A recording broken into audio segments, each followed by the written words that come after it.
dá perdão pro Bolsonaro. Qual é a sua posição, o seu posicionamento em relação à anistia? Meu posicionamento é desnecessário. Eu vou explicar por quê. Meu primeiro foco tem que ser guerra ao crime organizado. Eu tenho que estar preocupado em prender gente, não em soltar gente no primeiro dia. Lógico que eu acho exagerado o que fizeram com algumas daquelas pessoas que foram presas. Elas cometeram crimes e foram presas. E eu acho curioso que o senhor Alexandre de Moraes tenha penas mais altas para elas do que quando a gente vê as prisões que acontecem por conta de gente que participa do crime organizado, tenham penas mais baixas. Então eu vejo uma desproporção ali. Vejo, isso é uma coisa que nós poderemos tocar. Só que não é a minha prioridade maior. Quem coloca esse tema, quem coloca soltar essa turma do Bolsonaro como prioridade no momento que o Brasil precisa prender gente do crime organizado, eu acho que não está vivendo no país chamado Brasil.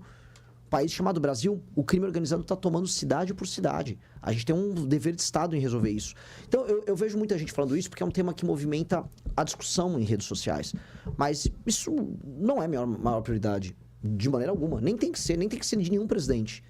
E não que eu não reconheça, e não que eu não faria esforços para pessoas que foram alvos de justiça, porque muitas foram, vê-las soltas. E trabalhar com o Congresso para soltar as pessoas que foram alvos de justiça. Sim, com certeza, porque o que é injusto tem que ser combatido. Dito isso, colocar isso como principal tema de campanha, como está fazendo, sei lá, o Flávio Bolsonaro, eu acho coisa de gente que não vive no Brasil. Eu acho que ele só está preocupado, no fundo, com o pai dele. Que a grande anistia que ele quer é do pai dele. O que você acha e tem de proposta para as minorias? Lei e ordem. E respeito à individualidade das pessoas. Se a pessoa tem a individualidade dela e quer expressar a subjetividade, o jeito de vida dela, vai viver e seja feliz. O que a gente não vai admitir é utilizar a estrutura pública para pregar uma determinada visão de mundo que eventualmente venha ofender os outros. É isso. Agora, lei e ordem. Se uma pessoa é trans e aí essa pessoa é alvo de uma violência por conta disso, lei e ordem para o cara que agir com violência contra ela. Muita lei e muita ordem para essa pessoa. Agora, usar o Estado como propagador de uma visão de mundo... Ah, não, olha só criança pode ser trans. Cara, não e não mesmo. E a gente vai combater isso. Você acha que o PT doutrina? Acho que faz parte de uma política histórica, não só do PT, mas das esquerdas como um todo. E não só no Brasil, mas no mundo inteiro. Bom, para pegar um exemplo americano, para a gente mostrar que isso não é privilégio só do PT.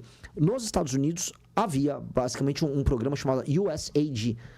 eles chamam... É basicamente um programa de cuidado e ajuda que os Estados Unidos tinham. Eram bilhões que eram investidos em ONGs, supostas ONGs de direitos humanos, que financiavam desde causa trans em escolas até ONGs dessa natureza em outros países do mundo inteiro. Aqui no Brasil, eles financiavam entidades diversas. Então, há dinheiro gringo feito só para essa atividade de doutrinação. E muito dinheiro. Estou falando de coisa de bilhões. O que você acha do Trump, a sua visão dele?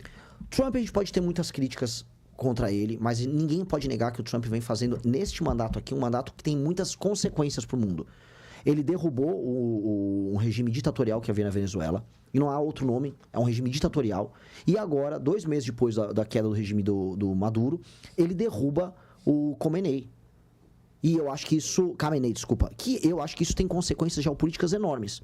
Então, para quem falava que o governo do Trump é um governo mais do mesmo, por mais que você possa criticar, por exemplo, ele tarifou o Brasil, ele tratou o Brasil como qualquer coisa na relação conosco. O Brasil é um parceiro histórico dos Estados Unidos. E a gente tem que se dar o respeito acima de tudo. Mas, dito isso, olhando o big picture, a fotografia dos Estados Unidos para o mundo, é um governo que está tendo consequências. E eu vi população, tanto na Venezuela quanto no Irã, comemorando a queda do regime. Então, do ponto de vista, vamos dizer, da garantia de direitos humanos para o mundo... Você acha que o Irã vai ter queda do regime? Eu acho possível. Se é provável, eu não sei, mas pela primeira vez é possível. O Irã, a relação do Irã com a própria população estava no seguinte termo: as pessoas faziam uma manifestação, o Irã passava com um carro por cima. Os manifestantes já estavam morrendo na casa das centenas. O Irã estava reprimindo com base nisso. Tomaram agora um monte de bomba na cabeça. Vamos ver se continua. A questão é, se o Irã não partir para repressão total contra a população, o regime cai. Só que se o Irã for para repressão total da população, vai tomar mais bomba na cabeça. Esse é o recado do Trump. Eu acho que alguém vai ter que ceder nesse jogo. Eu tendo a achar que o regime terá dificuldade de ficar de pé. Segundo turno aqui no Brasil sem Renan Santos. O Missão vai para que lado? Não há segundo turno sem Renan Santos. Não, vocês não vão colocar nessa parede. Eu vou trabalhar para o segundo turno. Não vou fazer as pessoas... Ser, né? Ser. Hã? C. CCC não existe. Mas tudo pode acontecer. Ele é o Cortez. Ele afunda o navio e vai... Você sabe a história do Império Inca? Do Império Azteca? O Cara Cortez. teimoso, né? O Cortez fundou o navio e foi... Ou ele ganhava, né? A conquista do Império Azteca. A gente teve a manifestação do Nicolas no domingo. Acorda Brasil. Do Nicolas e do Flávio. Exato. Não se esqueça. Eu queria sua opinião em relação a essa manifestação. Você mesmo já disse que vocês iniciaram esses movimentos nas ruas lá em 2013, 2014.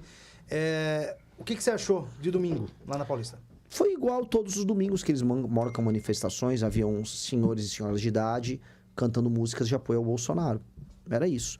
O Flávio foi fazer o grande discurso dele. Ele disse que o Supremo é parte da democracia, que qualquer ministro do Supremo que eventualmente cometer alguma irregularidade tem que ser passível de alguma punição. Ele falou com todos os cuidados possíveis, comemorou que o pai dele deu Bolsa Família.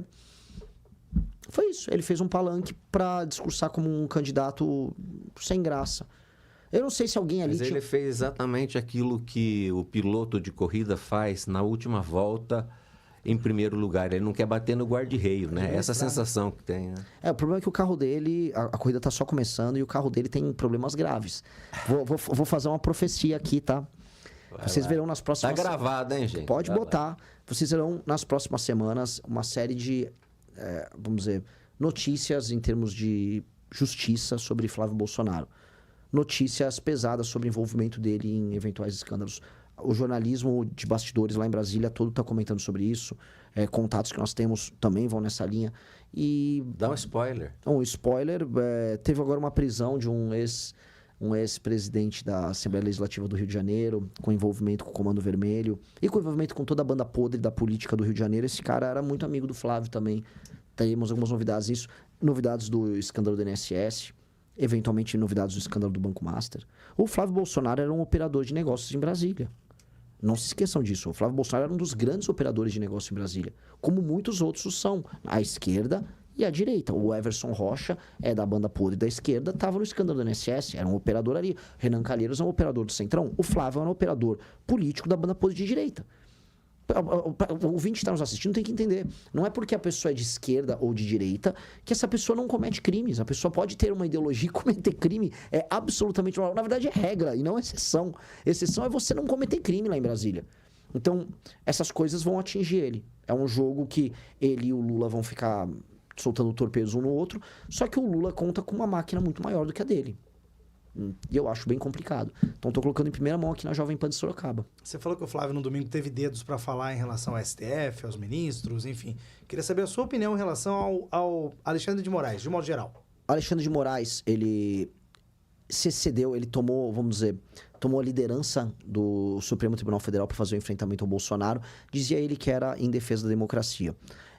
Na prática, ele cruzou uma série de linhas, atropelou não só o regimento, mas atropelou as funções do próprio STF, atropelou o executivo, atropelou o legislativo e vencendo o Bolsonaro, depois, especialmente do 8 de janeiro, ele acumulou poderes e se tornou uma figura anômala na democracia brasileira, a ponto da gente poder discutir a democracia de fato, hoje no Brasil.